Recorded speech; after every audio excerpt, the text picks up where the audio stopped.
Hey guys, welcome back to Shell Riser Teaching. Today we are going to discuss the topic historiography of ancient Indian polity up to 1930. So basically इसके अंदर हम क्या पढ़ने वाले हैं, इसके अंदर हम पढ़ने वाले हैं कि किस तरीके से जो एंशियंट इंडिया की पॉलिटी थी उसके बारे में क्या क्या हिस्टोरियोग्राफी थी, किस तरीके से लोगों ने इसके बारे में जानना शुरू किया, इसके बारे में लिखना शुरू किया और एंशियंट पॉलिटी को किस किस तरीके से डिपिक्ट किया गया था और कौन कौन स्कॉलर्स थे, ये सारी चीज़ें हम इसके अंदर जानेंगे. So the first serious attempt to study India's past by both Indian and foreign, or we can say Western scholar, began after the revolt of 1857 और 1859. जो 1857 एंड 59 का रिवोल्ट हुआ था, उसी के बाद लोगों ने एंशियंट इंडिया की पॉलिटी के बारे में जानना और पढ़ना शुरू किया था. क्योंकि उस टाइम पे ब्रिटिश ने एक स्टेटमेंट दी थी. ब्रिटिश ने ये कहा था कि उनको इंडिया के लोगों के बारे में, इंडिया के कल्चर के बारे में, रिलीजन के बारे में, क्या कस्टम यहाँ पे फॉलो होता है, किस तरीके के मैनर्स हैं, ये नहीं पता था, जो कि एक रीज़न है रिवोल्ट होने का. ठीक है, तो बेसिकली उन्होंने क्या किया कि वो लैक ऑफ नॉलेज में थे इस इंडिया के पॉलिटी के बारे में. उनके पास इंडिया का ऐसा कोई प्रूफ नहीं था, इसी वजह से वो रिवोल्ट होता है. ठीक है, और वो मानते थे कि इंडिया का कोई एंशियंट पार्ट एग्जिस्ट ही नहीं करता. लोगों को मिडिवल के बारे में पता था, मॉडर्न के बारे में पता था, बट एंशियंट के बारे में इतना श्योरिटी या इतना कुछ नहीं मालूम था. तो इसी चीज़ पर बेस है according to Max Miller. Max Miller क्या कहते हैं? मैक्स मिलर इस बात के ऊपर, इस स्टेटमेंट के ऊपर एक बात कहते हैं. वो कहते हैं कि जितनी मिशनरी को एक्यूरेट नॉलेज होनी चाहिए सेक्रेड बुक्स की. मिशनरी कौन होता है? मिशनरी बेसिकली रिलीजन प्रीचर्स होते हैं, जो एक अलग जगह जाते हैं, दूसरी जगह जाते हैं और वहाँ पर अपनी रिलीजन को लोगों को फॉलो करने के लिए मोटिवेट करते हैं. एज इन ब्रिटिश इंडिया में आया था, वो लोग चाहते थे कि हम क्रिश्चियनिटी को अडॉप्ट कर लें, लेकिन ऐसा नहीं हो पाया. ठीक है, तो मैक्स मिलर कहते हैं जितनी एक मिशनरी को सेक्रेड बुक्स के बारे में नॉलेज होनी चाहिए एक दूसरी जगह की, उसी तरीके से एक जनरल को अपनी दुश्मन की कंट्री की या फिर दूसरी जगह की जो है पूरी नॉलेज होनी चाहिए कि वहाँ पर किस तरीके का रिलीजन है, किस तरीके के manner, custom and history followed हो रहे हैं.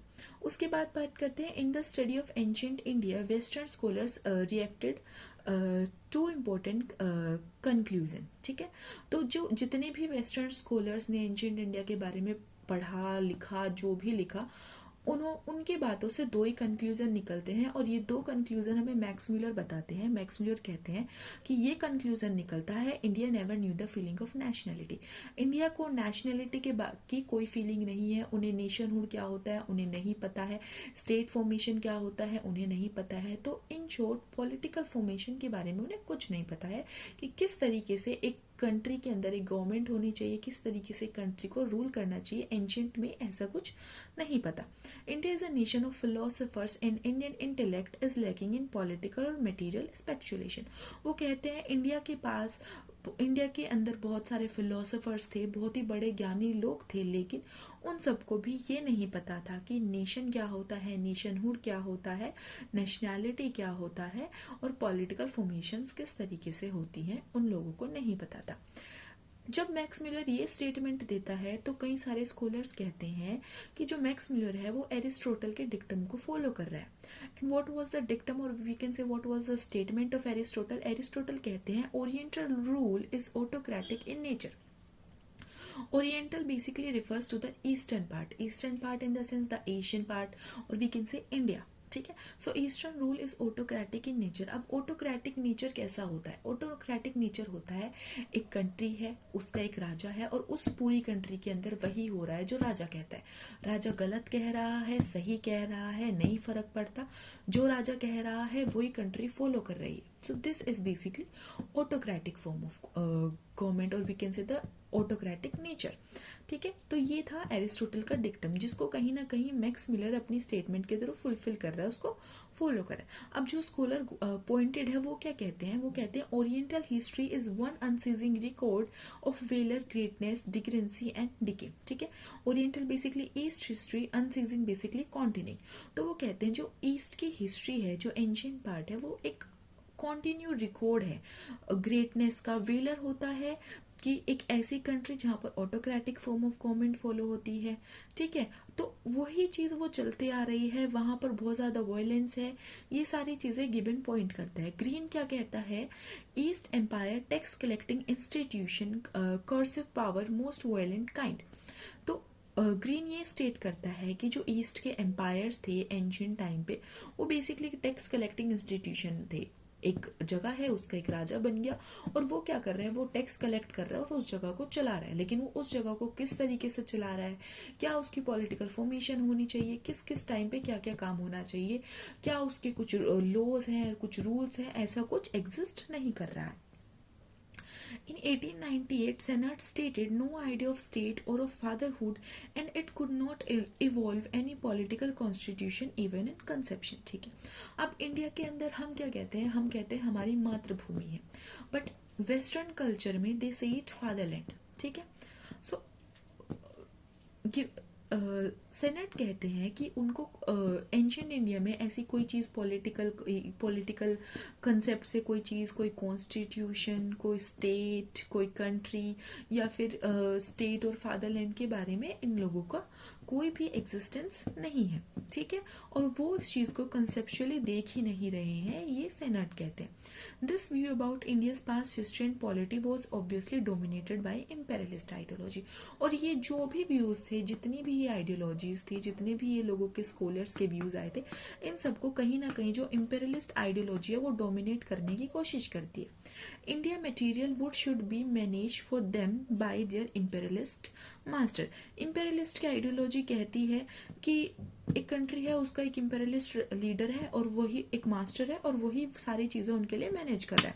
If India had autocratic rule and no feeling of nationhood, they should be ruled autocratically by the British governor general और viceroy.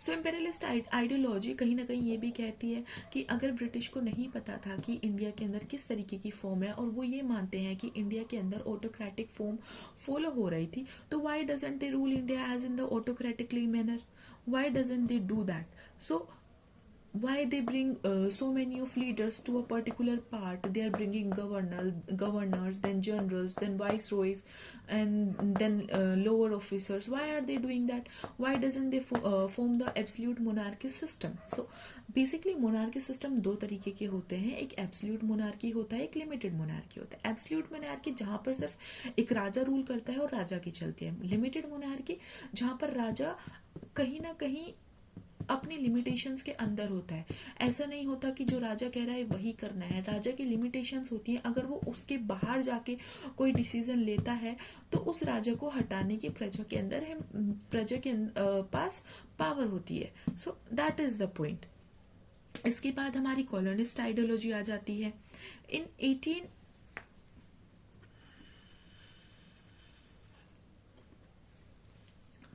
Colonist ideology in 1889 controverting to Max Muller. तो colonist ideology क्या करती है, वो basically 1889 में जो max Muller के statement थे उनके साथ कॉन्ट्रोवर्ट करना शुरू कर देती है। Greek existence is full of life and reality and Hindu it is a dream of delusion.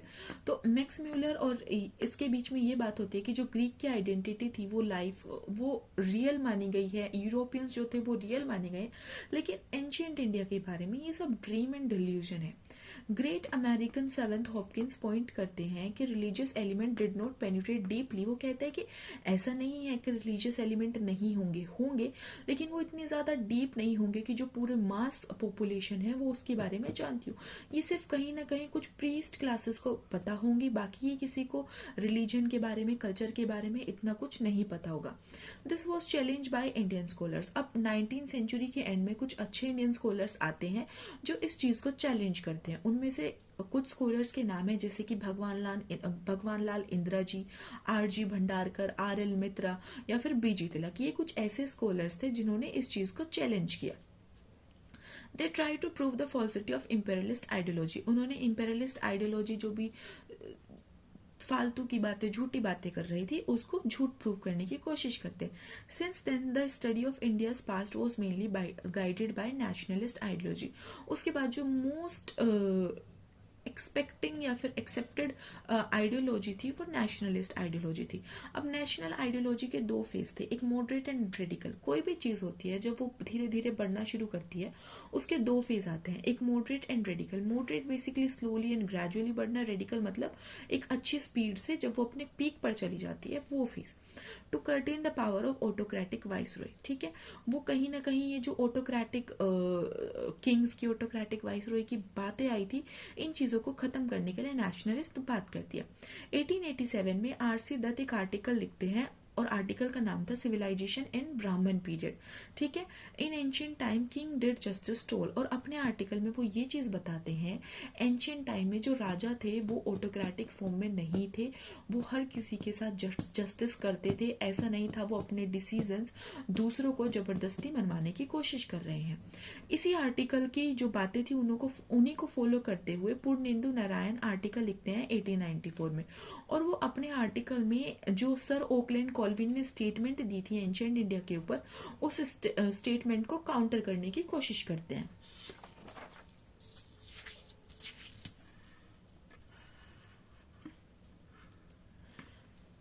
So statement of Oakland Colvin क्या थी? ही सेड दैट द जो ब्रिटिश का रूल करने का एम है वो बेसिकली इंडिया के पीपल के भले के लिए, welfare of people of India and not for personal existment और सॉवरेन, ठीक है, वो खुद के फायदे के लिए नहीं है, जबकि ऐसा था नहीं। स्टेटमेंट ऑफ पुरेंदु नारायण कहते हैं कि आप ये जो स्टेटमेंट कह रहे हैं, ये स्टेटमेंट आप इसलिए कह रहे हैं क्योंकि आपने एंशिएंट इंडिया की गवर्नेंस सिस्टम को पढ़ा ही नहीं है, उसके बारे में सर्च ही नहीं किया है, रिसर्च ही नहीं किया है, तो आप ये उसको इग्नोर करके ये जो सिस्टम, कॉलोनाइजेशन का जो सिस्टम ब्रिटिश लेकर आ रहा है, इसको सही कह रहे हैं।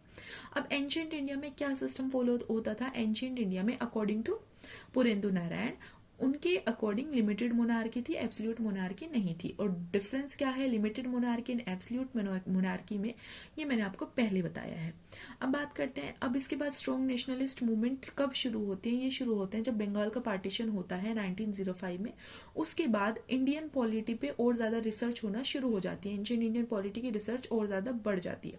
सबसे पहले कर्जन्स होमली आते हैं, view on Bengal partition and Calcutta corporation. ये अपने व्यूज देते हैं बंगाल पार्टीशन पे, कलकत्ता कॉर्पोरेशन में, और इनके व्यूज की वजह से ज्यादा कुछ नहीं होता, लेकिन लोगों का इन्फ्लुएंस बढ़ जाता है on the research of ancient polity, ठीक है। लोग और ज्यादा मोटिवेटेड हो जाते हैं, जो भी स्कॉलर्स थे, कि हम अब एंशिएंट पॉलिटी के ऊपर रिसर्च करेंगे। An article AC Das in 1907, AC Das का एक आर्टिकल आता है 1907 में, इट इज मिस्टेक टू से Hindu autocratic form of government. वो कहते हैं कि जो ये वेस्टर्न स्कॉलर्स कह रहे हैं कि ये एंशिएंट इंडिया में हिंदू जो थे वो ऑटोक्रेटिक फॉर्म ऑफ गवर्नमेंट कर रहे थे, ये सब गलत है, ये गलती से कह रहे हैं, इनको अपनी गलती सुधारने के लिए रिसर्च वगैरह करनी चाहिए। It is about limited monarchy not absolute monarchy. वो भी यही बात कहते हैं कि ये लिमिटेड मोनार्की थी, एब्सोल्यूट मोनार्की नहीं थी।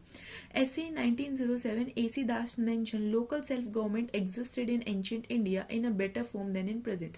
वो ये बात भी कहते हैं कि पास्ट में जो फॉर्म ऑफ गवर्नमेंट थी वो फिलहाल जो ब्रिटिश जो प्रेजेंट में फॉर्म ऑफ गवर्नमेंट है उससे काफी ज्यादा बेहतर थी। अब 1907 के 4 साल बाद S K Aiyangar in his thesis on early medieval times under the Cholas election of village panchayat existed. वो कहते हैं, उनके जो थीसिस वो लिखते हैं अर्ली मिडिवल पे, वो कहते हैं कि जो चोलास के टाइम पे था वहां पर इलेक्शन होते थे, विलेज पंचायत के इलेक्शन भी इनफैक्ट एग्जिस्ट करते थे। The nationalist movement stimulated the search for ancient manuscript. अब इसके बाद नेशनलिस्ट क्या करते हैं, वो एक मूवमेंट करना शुरू कर देते हैं। वो कहते हैं, वो बेसिकली एक चीज को चिंगारी लगाने वाली बात है, वो कह देते हैं कि अब हमें एंशिएंट के बारे में प्रूफ सर्च करना होगा, मैन्यूस्क्रिप्ट हमें कहीं ना कहीं से रिसर्च करनी है। उसके बाद इस मूवमेंट का क्या रिजल्ट आता है? इसका रिजल्ट आता है डिस्कवरी ऑफ अर्थशास्त्र। बेसिकली अर्थशास्त्र ऑफ कौटिल्य की डिस्कवरी होती है 1905 में, और इसकी पब्लिकेशन होती है बाय श्यामा शास्त्री इन 1909। सो 1905 में कौटिल्य का अर्थशास्त्र जो है उसकी डिस्कवरी हो गई, 1909 में वो पब्लिश्ड हो गया। अब period from 1905 was a period of extremist politics तो एक्सट्रीमिस्ट्स कौन थे? Basically do not believe in constitutional method, वो कॉन्स्टिट्यूशनल मेथड में बिलीव ही नहीं करते थे। उन्होंने बेसिकली एक रिवोल्यूशनरी सोसाइटीज का नेटवर्क सेटअप किया बंगाल और महाराष्ट्र के अंदर। उसके बाद हमारी ये अनुशीलन समिति आती है, ये सेटअप हुई थी 1905 में। 1907 तक इसकी टोटल 550 ब्रांचेस खुल गई थी। Society for promotion of culture and learning, ये बेसिकली एक तरीके का ग्रुप था, कह सकते एक तरीके की सोसाइटी थी जो कल्चर और लर्निंग को प्रमोट करते थे। Because of words way Rajkot widest currency, और इन्हीं की वजह से जो स्वराज वाला जो हमारा शब्द है उसको इतनी ज्यादा महत्व, इतना ज्यादा इंपॉर्टेंस मिली थी। उसके बाद बात करते हैं केपी जायसवाल। केपी जायसवाल कौन थे? So he was a professor of PG in Calcutta university. Calcutta university में पोस्ट ग्रेजुएशन के बच्चों को वो पढ़ाते थे। Made by Bengal government to resign. इनको बंगाल गवर्नमेंट ने फोर्सफुली रिजाइन करने के लिए मजबूर किया था, क्योंकि बंगाल गवर्नमेंट ये मानती थी कि जो ये अनुशीलन समिति है, ये जो एक्सट्रीमिस्ट है, इनसे कहीं ना कहीं केपी जायसवाल जो है जुड़े हुए हैं, लिंक्ड है। उनकी जो फेमस बुक थी हिंदू पॉलिटी 1924 में आई थी, ठीक है। एक आर्टिकल भी उन्होंने लिखा था जो कि था मॉडर्न रिव्यू बिटवीन 1912 एंड 15। उनके काम को पहले तो इतनी महत्वपूर्ण नहीं, इतनी इंपॉर्टेंस नहीं मिली थी, लेकिन बाद में उनके वर्क को एडमिट किया था डॉक्टर आर भंडारकर ने, आरसी मजूमदार ने और बीके सरकार ने। इन सब ने उनके काम को इंपॉर्टेंस दी थी और बहुत सारे स्कॉलर्स जिन्होंने उनको फॉलो किया था। अब बात करते हैं Athenian times, constitutional monarchy of Britain, ठीक है।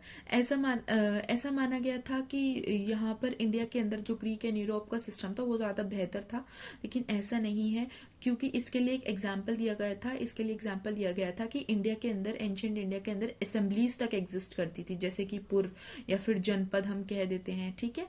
और जो हमारे केपी जायसवाल थे उन्होंने तो ये भी कहा था कि जो हमारा एंशिएंट इंडिया था वो गोल्डन एज था पॉलिटी के लिए, ना तो ऐसा प्रेजेंट में होगा, और फ्यूचर में हो सकता है, प्रेजेंट में नहीं है, और पास्ट में हमारा गोल्डन एज ऑफ पॉलिटी था। 1916 to 25 जो था हमारा most research about ancient India, ये हमारा ऐसा फेज था जब सबसे ज्यादा एंशिएंट इंडिया के बारे में रिसर्च शुरू हो गई थी। अब हम कुछ स्कॉलर्स की छोटी छोटी बातें पढ़ेंगे कि कौन कौन इसमें इन्वॉल्व था। सबसे पहले PN Banerjee, public administration in ancient India, ये इनकी 1916 में पब्लिश हुई थी।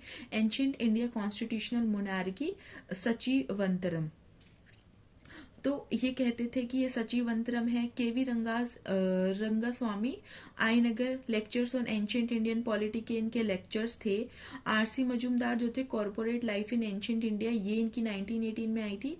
India was much cultures in past than in present. RC Majumdar ने अपनी इस किताब में ये कहा था कि इंडिया जो है वो पास्ट में कहीं ज्यादा कल्चर था, ना कि इतना प्रेजेंट में है। सिमिलरली जो हमारे श्यामा शास्त्री हैं, उनकी एवोल्यूशन ऑफ इंडियन पॉलिटी आई थी 1920 में।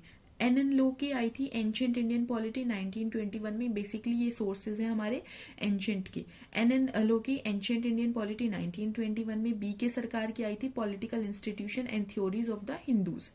Hindu states were thoroughly secular. इस वाली किताब में जो इम्पोर्टेंट बात बताई गई थी, ये बताई गई थी कि जो हिंदू के स्टेट हैं, वो हिंदू स्टेट्स जो थे वो सेकुलर थे। वहां पर ऐसा कुछ नहीं था जो कि आज के टाइम में ये कास्ट सिस्टम ये सब चल रहा है, ये सब नहीं था। बेसिकली वो सेकुलर थे।